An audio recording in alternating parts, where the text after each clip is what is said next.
teman-teman, hari ini patutlah kita bersyukur untuk kasih dan kebenaran Tuhan dalam kehidupan kita hari lepas hari. Marilah ungkapkan rasa syukur ini dalam doa dan nyanyian. Beribadahlah kepada Tuhan dalam ibadah hari ini, Minggu Persekutuan Teruna.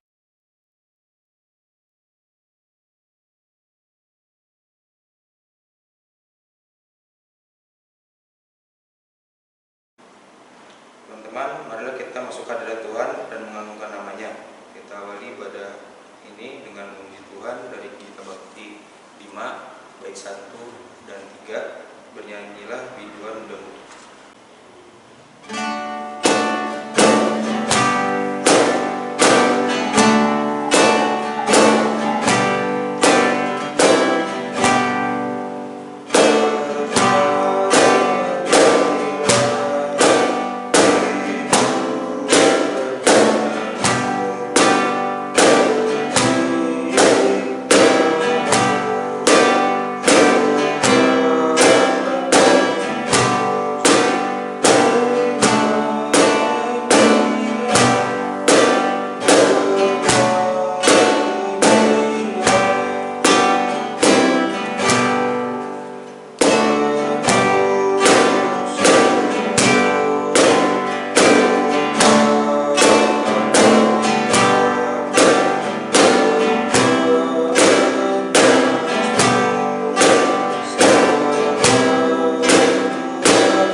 Teman-teman, mari kita satu dalam doa. Tuhan Yesus, terima kasih karena kasih sayang dan penyertaan Tuhan, kami kembali dipertemukan dalam ibadah hari Minggu Persekutuan Teruna hari ini. Berikanlah kepada kami hati yang sedia untuk beribadah dan mendengarkan firman Tuhan, sehingga kami, Tuhan, mampu untuk menjadikan anak-anak Tuhan yang membawa terang dan damai sejahtera bagi orang-orang yang ada di sekitar kami. Kami menyerahkan ibadah kami saat ini dari awal hingga akhirat dalam pimpinanmu ya Tuhan. Dalam nama Tuhan Yesus kami berdoa dan mengucap syukur. Amin.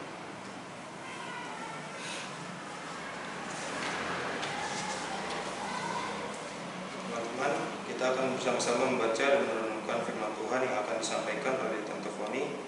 Kita persiapkan diri kita untuk menyambut firman Tuhan dengan menyanyi Biduan Muda-mudi 52, bait 1 dan 2, firman-Mu Tuhan adalah Karunia.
Adik-adik teruna yang dikasihi Tuhan Yesus, saatnya kita akan membaca dan merenungkan firman Tuhan. Mungkin sebelumnya kita siapin dulu bahan Alkitabnya ya. Hari ini kita akan baca dari Esra 7 ayat 1 sampai yang ayatnya yang ke-10. Namun kita akan membaca bersama pada ayatnya yang ke-6 sampai dengan ayat yang ke-10. Yang ayat pertama sampai ayat yang ke-5 adik-adik bisa baca itu di rumah, tapi harus dibaca. Ya, kalau adik-adik sudah menemukan ayat tersebut atau kalau ditungguin, Esra ada di Perjanjian Lama. Sudah? Kalau sudah, mari kita satu di dalam doa. Tuhan Yesus yang baik, kembali kami menghampirimu, kami naikkan puji syukur kami untuk sukacita yang boleh kami rasakan di saat kami memuji dan membesarkan nama Tuhan. Dan pada kesempatan ini kami akan membaca dan merenungkan firman Tuhan. Mari pimpin kami dengan kuasa Tuhan, agar dalam penyertaan-Mu kami dimampukan untuk dapat membaca, kami dapat mengerti, dan terlebih kami dapat melakukannya dalam kehidupan kami hari lepas hari. Penyertaan-Mu membawa mereka fokus dalam pelayanan firman Tuhan pada saat ini, bahkan juga diriku pribadi kuserahkan dalam tangan-Mu. Pandu aku dengan kuasa-Mu. Lalu apa yang Tuhan sampaikan pada semua kami yang rindu mendengar dalam lidah Tuhan, sehingga bukan aku lagi yang berkata-kata, tapi Roh Kudus Allah yang semuanya hanya untuk kemuliaan nama Tuhan. Bicaralah ya Allah, kami ada sedia untuk mendengar. Amin. Adik-adik, kita akan baca dari Esra 7 ayat 1 sampai 10, tapi kita akan membacanya ayat ke-6 sampai dengan ayatnya yang ke-10. Esra 7 ayat yang ke-6. Esra ini berangkat pulang dari Babel. Ia adalah seorang ahli kitab mahir dalam Taurat Musa yang diberikan Tuhan Allah Israel. Dan raja memberi dia segala yang diingininya, oleh karena tangan Tuhan Allah melindungi dia. Juga berangkat pula ke Yerusalem beberapa rombongan Israel dan imam, orang Lewi, penyanyi, penunggu pintu gerbang, dan budak di bait Allah pada tahun ke-7 zaman Raja Artasasta. Lalu tibalah ia di Yerusalem pada bulan ke-5, yakni pada tahun ke-7 zaman raja itu. Tepat pada tanggal 1 bulan pertama, ia memulai perjalanannya pulang dari Babel, dan tepat pada tanggal 1 bulan ke-5, ia tiba di Yerusalem, oleh karena tangan murah Allah itu melindungi dia. Sebab Esra telah bertekad untuk meneliti Taurat Tuhan dan melakukannya, serta mengajar ketetapan dan peraturan di antara orang Israel. Adik-adik yang kekasih dalam Tuhan Yesus Kristus, adik-adik masih ingat firman Tuhan pada minggu yang lalu? Bacanya masih dari Esra ya, Esra 1 ayat 1 sampai 5 ya. Di sana dikatakan bahwa pada saat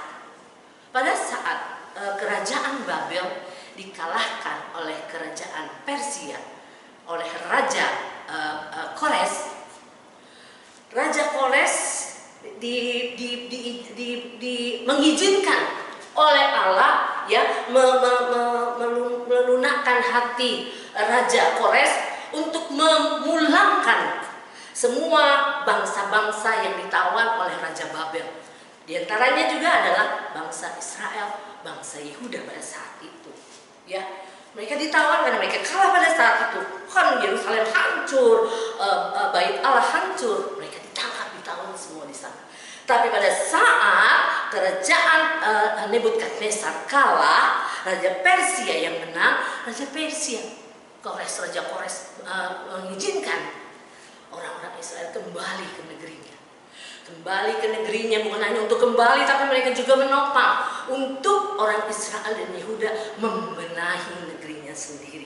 Membenahi negerinya, membenahi pembangunan bait Allah yang telah hancur. Untuk orang Israel yang pada saat itu hidup di dalam pembuangan, hidup sebagai tawanan, hal ini merupakan hal yang menggembirakan karena itulah yang mereka inginkan. Itulah yang menjadi cita-cita mereka. Tante Foni mau tanya kepada adik, enak kita mau tinggal di tempat orang lain, dengeri orang lain. Orang sebagai orang tawanan itu kita ditindas, kita nggak akan pernah bebas. Jadi begitu mendengar bahwa Raja Quraisy mengizinkan mereka kembali, wah bahagianya mereka. Apa yang mereka harapkan, apa yang selama ini mereka minta kepada Tuhan Allah supaya mereka bebas, mereka tidak lagi menjadi kawan, mereka terima, udah ada di depan mereka. Ya, mereka, karena itulah yang menjadi kerinduan mereka, itu yang menjadi cita-cita mereka. Ya. Lalu kenapa mereka bisa mendapatkan apa yang mereka minta selama ini dari Allah? Ada kedisiplinan mereka di dalam berkomunikasi dengan Tuhan. Mereka meminta belas kasihan Allah supaya mereka, aduh saya ini nggak enak dong, saya ini bangsa Israel yang tinggal di tawanan, aduh nggak enak sekali hidupnya. Dan Allah mendengar, dan melalui Raja Quraisy mereka diperbolehkan. Mereka menanggapi semuanya itu dengan penuh sukacita. Mereka mempersiapkan segala sesuatunya dan mereka terus berkomunikasi dengan Allah dengan setia. Karenanya mereka mendapatkan apa yang mereka rindukan. Itu pada minggu yang lalu. Pada pagi hari ini dalam kelanjutan dari apa yang diperintahkan Allah untuk membangun Yerusalem dan membangun kembali bait Allah. Salah satu pembangunan bait Allah bukan rumah ibadahnya juga, tapi di sana juga bagaimana Allah mau ada kebaktian di dalam rumah Allah itu yang boleh teratur dengan rapi. Dan judul perikop kita yang kita baca pada saat ini, Esra diberi kuasa oleh raja untuk mengatur kebaktian dalam rumah Allah. Esra diminta raja untuk mengatur kebaktian di dalam rumah Allah. Ya, setelah pembangunan kembali bait suci, Esra mendapat tugas untuk mengatur peribadahan yang ada di rumah Allah. Pertanyaannya, kenapa raja memilih Esra untuk mengatur peribadahan, ya, mengatur kebaktian dalam rumah Allah? Kita mau belajar dari Esra. Kenapa Esra mendapat tugas yang begitu mulia dari seorang raja? Kita mau melihat dari ayat yang ke-6. Esra ini berangkat pulang dari Babel. Ia adalah seorang ahli kitab, mahir dalam Taurat Musa yang diberikan Tuhan Allah Israel. Yang pertama, dia adalah seorang ahli kitab dan dia mahir dalam Taurat Musa yang diberikan Allah. Lalu selanjutnya, dan raja memberikan dia segala yang diinginkan oleh karena tangan Tuhan Allah melindunginya. Dari ayat 6 ini kita dapat melihat bagaimana seorang Esra, ya, dia diberi tugas oleh raja. Kenapa dia diberi tugas oleh raja? Karena raja mengenal dia dengan baik. Kenapa raja mengenal dia dengan baik? Karena dia senantiasa membangun komunikasi yang baik dengan raja. Ya, dia membangun komunikasi yang baik dengan raja. Jadi raja mengenal dia pasti. Raja mengenal dia sebagai ahli Taurat, ahli kitab. Raja mengenal pribadinya. Raja mengenal segala sesuatu yang ada di dalam diri Esra. Karena apa? Karena dia berkomunikasi. Lalu selanjutnya dikatakan dia mahir dalam Taurat Musa yang diberikan Tuhan Allah Israel. Karena ayat yang terakhir, oleh karena tangan Allahnya melindungi dia. Jadi dia dekat dengan raja.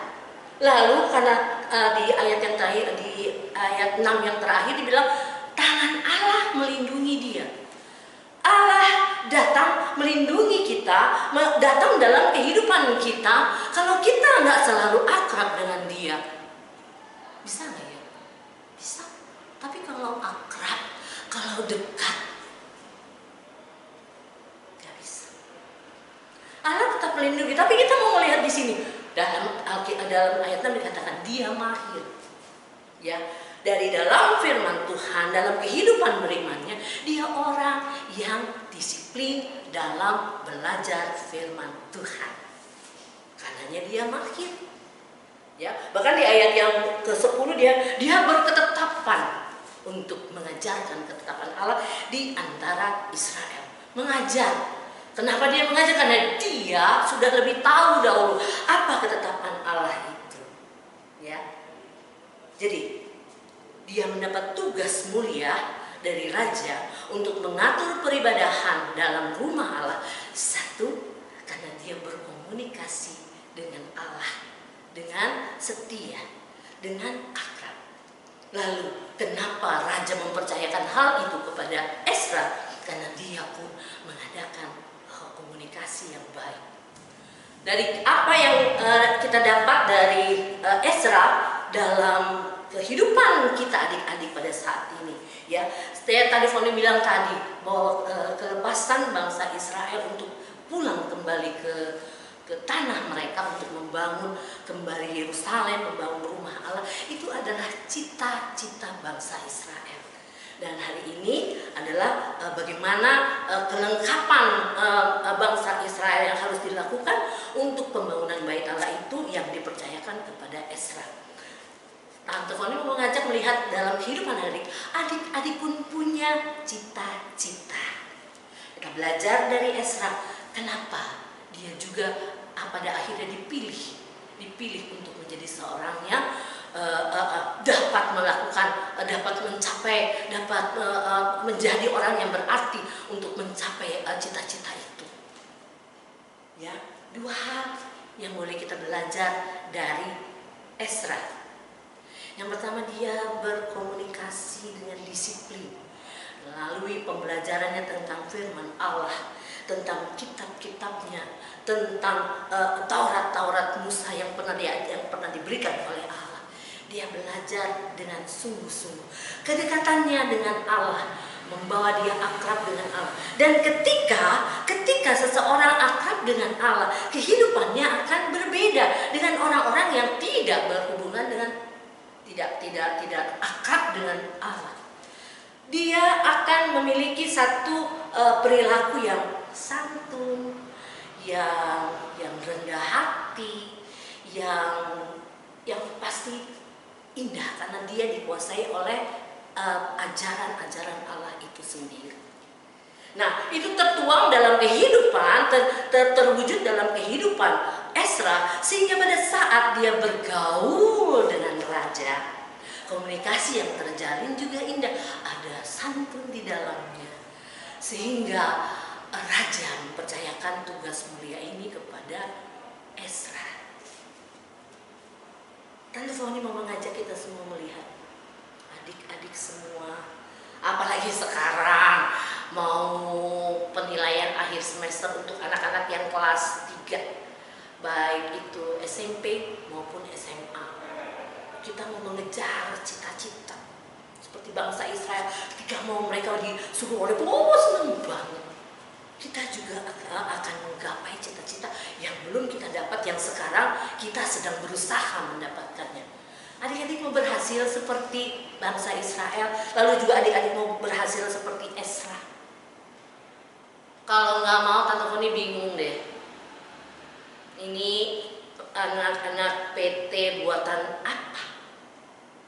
Kita semua pasti merindukan keberhasilan dalam mencapai cita-cita. Dan kita belajar dari Ezra. Dia berkomunikasi dengan baik. Dia berkomunikasi dengan Allah lewat doa-doa yang tidak pernah terputus. Dengan pembelajaran-pembelajaran tentang kitab, tentang apa saja mengenai ketetapan firman Allah, dilakukan itu dengan disiplin. Adik-adik pun juga akan berhasil menghadapi penilaian akhir semester, penilaian tengah semester, nanti juga yang mau kuliah dan lain sebagainya, adik-adik pasti akan berhasil ketika hari ini kita belajar dari Ezra, berkomunikasi lewat doa-doa kepada Allah dengan setia, lalu bergaul dengan firman Allah sehingga dia ahli, mahir dalam ketetapan-ketetapan Allah, bahkan dia berjanji untuk mengejarkannya. Kalau adik-adik untuk PT aja susah, teman-teman ini nggak percaya lagi deh kalau mau berdoa di rumah taat. PT kan cuma 1 minggu sekali adik-adik. Beri waktu untuk kita dekat dengan Allah seperti apa yang diteladankan oleh Ezra. Gaul akrab dengan Tuhan, berdoa tanpa pernah putus dan belajar firman Tuhan. Ya udahlah, kalau 1 hari cuma 1 kali nggak apa-apa. Yang penting pada saat PT ya kita mau duduk dekat hari jam berapa? Jam 10 ya. Jam 10 setengah 9 udah, setengah 10 udah di depan laptop kita. Kalau Tante Fani gak punya laptop, Tante Fani pakai HP juga gak ada persoalan kok, tetap bisa taruh HP-nya. Kita bergaul dengan firman Tuhan. Gak lama, gak 2 jam, enggak 1 jam lah paling. Ya, setia bergaul dengan firman Tuhan, berkomunikasi dengan Allah. Salah satu hal yang dilakukan oleh Ezra sehingga dia boleh berhasil mendapat tugas yang mulia dari Allah. Dan yang kedua, Ezra dengan santun karena dia bergaul akrab dengan Allah, membentuk dirinya menjadi santun sehingga yang keluar dari dalam dirinya hal-hal yang menjadi berkat buat banyak orang, termasuk saat itu raja mengasihi dia dengan memberikan apa yang diinginkan. Adik-adik mau apa yang adik-adik inginkan Tuhan kasih semua. Apa yang adik-adik inginkan. Orang tua kalau melihat adik-adik, aduh ini anak saya itu yang namanya siapa ya, Cika. Anaknya rajin, berdoa rajin. Jam 9 udah di depan TV. Tanyain mau ngapain? Aku mau PT. Aku harus PT. Besok dia mau bilang, Ma, aku besok mau kuliah nih. Kayaknya aku butuh laptop yang ya nggak usah yang lama. Mamanya melihat begitu, yes.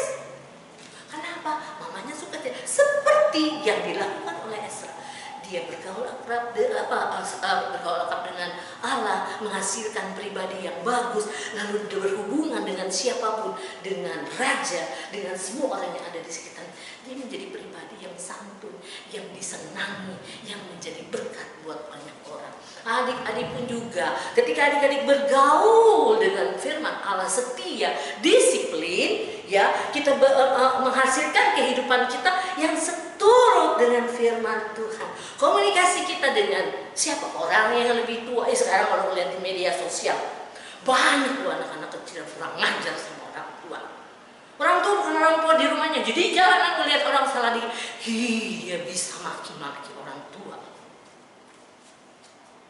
Bagaimana kita mau berhasil kalau hidup kita seperti ini?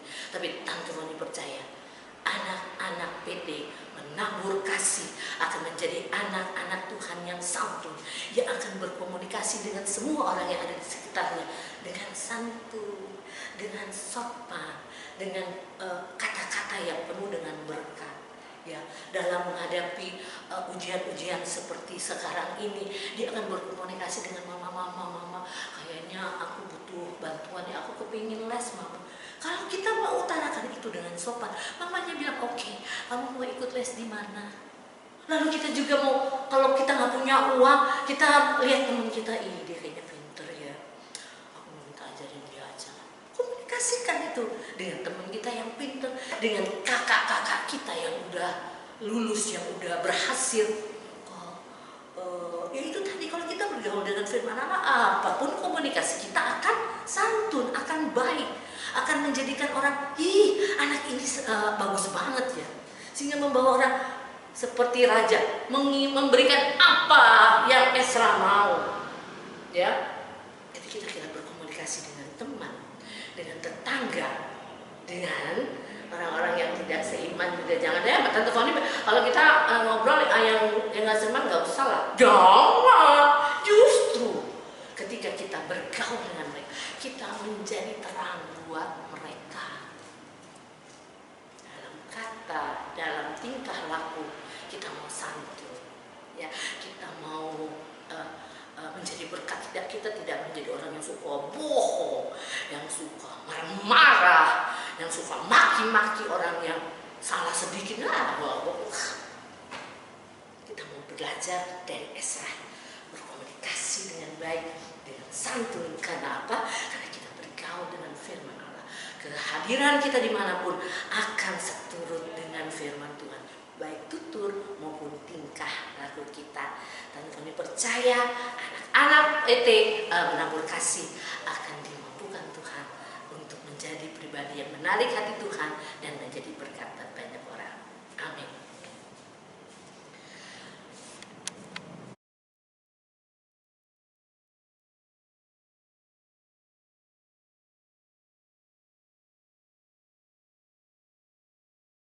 Teman-teman, mari kita akan meresponi firman Tuhan dengan menyanyikan Kisah Ezra 570 bait 1 dan 3, Alangkah baik dan indahnya.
Kami bersuka cita ketika kami bergaul dengan Tuhan.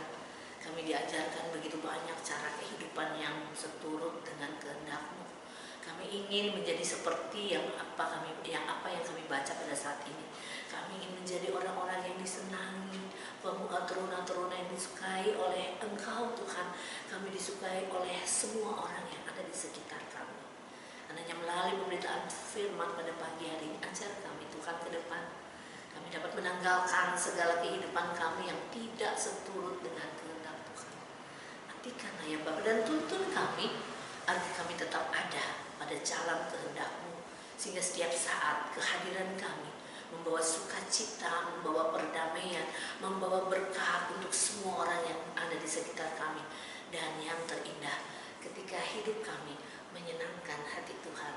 Terima kasih Bapa yang baik untuk firman yang boleh kami dapatkan pada saat ini menghadapi pergumulan kehidupan kami sebagai teruna-terunamu. Kami percaya Tuhan akan bersama dengan mereka menghadapi ulangan-ulangan yang akan mereka hadapi ke depan. Kami percaya Tuhan Yesus tidak akan pernah meninggalkan mereka. Tuhan akan tambah-tambahkan kepandaian, kecerdasan, daya ingat yang baik dari setiap pelajaran yang telah mereka terima. Lalu dengan hikmat yang daripada-Mu menuangkannya dalam setiap jawaban yang akan mereka berikan. Sehingga kami percaya dalam kuasa-Mu pun mereka akan memperoleh keberhasilan sebagaimana apa yang kami baca pada saat ini. Kami percaya dalam tuntunan-Mu mereka pun akan meraih cita-cita mereka sebagai orang-orang anak-anak teruna yang percaya kepada-Mu. Pagi hari ini kami berdoa dan menyerahkan bangsa dan negara kami, menyerahkan Indonesia, bungkus Indonesia dengan kuasa-Mu, lindungi, jauhkan dari malapetaka, mara bahaya. Kami berdoa buat Presiden, Wakil Presiden, para Menteri, Kepala-Kepala Daerah, TNI Polri yang menjaga keamanan, dokter, jururawat yang menjaga kesehatan teristimewa dalam menghadapi COVID, bahkan semua yang mengerjakan yang ada di bangsa dan negara kami. Tuhan pelihara pelihara, Tuhan sertai. Semua memang hancurkan bangsa ini lewat kegiatan-kegiatan jahat. Apa yang menamakan diri ISIS, teroris, HTI, bahkan semua yang tidak berkenan kepadamu, Allah sendiri yang akan berperang melawan mereka. Dan Allah sendiri akan memperlihatkan bahwa keamanan hanya ada dalam tangan kuasa-Mu saja ya Bapa. Kami berdoa ke gereja-gereja Tuhan dengan setiap pelayanan yang ada di muka bumi ini. Tuhan berkati, Tuhan sertai, Tuhan pandu, Tuhan pimpin, sehingga sungguh gereja-Mu tetap dapat memperdengarkan berita Injil-Mu yang dibutuhkan untuk menerangi setiap hati umat yang percaya kepadamu. Melaluinya kami dibaharui dalam sikap hidup, dalam keseluruhan hidup kami. Kami menjadi berkat buat banyak orang dan hidup kami pun menyenangkan hati Tuhan. Gereja Penabur Kasih kami serahkan juga dalam tangan kuasa Allah. Kami berdoa buat Ibu Pendeta Umi, kami berdoa untuk majelis-majelis kanona yang juga senantiasa membimbing kami, komisi-komisi, 6 pelkat yang ada. Memberkati mereka semua agar mereka dapat menjalankan tugas yang Tuhan percayakan kepada mereka dengan penuh sukacita, dengan semangat yang daripada Tuhan. Dan semuanya itu hanya kami serahkan untuk kemuliaan nama Tuhan saja. Terima kasih Bapak yang baik. Kami berdoa untuk setiap rencana, setiap acara, setiap apapun yang boleh dirancang atau program-program yang telah dirancang oleh setiap gereja-Mu. Teristimewa gereja kami Penabur Kasih di sini, Tuhan berkati sehingga semuanya boleh berjalan dengan baik. Terima kasih Bapak. Kami mau serahkan doa ini sepenuhnya hanya ke dalam tangan pengasihan Tuhan. Dalam nama Tuhan Yesus kami sudah berdoa dan bersyukur. Amin. Teman-teman, mari memberikan persembahan sambil bernyanyi dari Gita Bakti 84 bait 1 dan 2, inilah kapan syukur.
Adik-adik teruna yang dikasihi Tuhan, karena itu jadilah anak-anak Tuhan yang menjalin hubungan pertemanan yang baik dan harmonis dengan sesama teman, dan bangunlah hubungan pertemanan yang saling menopang, mendukung, dan memberikan dampak positif untuk orang-orang lain di sekitar kita. Mari mengakhiri ibadah ini dalam pujian Kidung Muda-Mudi 84 bait 1 dan 2, dalam roh Yesus Kristus kita satu tetap.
segera mengakhiri ibadah kita pada pagi hari ini. Sebelum teman-teman ingatkan, minggu depan kita akan bertemu lagi dalam ibadah hari Minggu Persekutuan Taruna. Jangan lupa, jangan duduk sendirian aja di depan HP kita, panggil teman-temannya yang lain. Ayo, yang nggak punya paket, ayo di rumah gua aja, ayo kita sama-sama bergaul dengan firman Tuhan supaya hidup kita semakin hari semakin dibaharui. Baik, kita akan berdoa penutup pada pagi hari ini. Terima kasih Tuhan untuk sukacita ibadah pada hari Minggu ini. Kami telah selesai beribadah, kami telah selesai memuji, kami telah selesai mendengarkan firman Tuhan. Kami percaya ketika kami menjalani kehidupan kami di pekan yang akan datang, Roh Kudus yang akan menuntun kami. Sehingga apapun yang menjadi pergumulan dalam hidup kami, apa yang menjadi rencana kami, apa yang menjadi cita-cita kami, Allah yang akan bersama-sama dengan kami. Allah yang akan menghalaukan halangan rintangan dari dalam kehidupan kami. Dan kami akan melihat bahwa tangan Tuhan akan menyertai kami sekarang, besok, bahkan kekal selama-lamanya. Dalam nama Tuhan Yesus kami berdoa. Amin. Adik-adik, sampai jumpa minggu depan di IHMPT. Tuhan Yesus memberkati. Dadah.